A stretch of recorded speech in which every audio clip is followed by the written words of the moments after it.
शामिल करते हैं सक्खर से। सक्खर में ताजिर बिरादरी और शहरी महंगाई और बिजली की कीमतों में इजाफों के खिलाफ सड़कों पर निकल आए।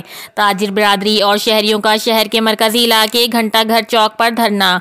मुजाहिरीन के ये आटा महंगा, ये चीनी महंगी, ये बिजली महंगी, हाय हाय की फलशगाफ नारेबाजी। घंटा घर पर धरना जलसे में तब्दील हो गया। बिजली की कीमतों में हालिया इजाफा कबूल नहीं, रहनुमाओं का खिताब। हारून मेमन का कहना था हुकूमत अवाम से जीने का हक भी छीन रही है। सक्खर हुक्मरान अवाम पर मजीद बोझ डालने के बजाय अपनी अय्याशियाँ ख़त्म करें। हारून मेमन का कहना था IMF के कहने पर अब मजीद अवाम को कुर्बानी का बकरा ना बनाया जाए।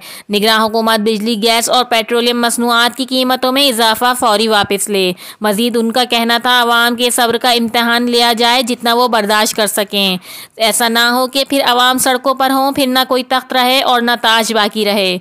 ब्यूरो चीफ सक्खर, मसूद अहमद चन्ना, CCN न्यूज़।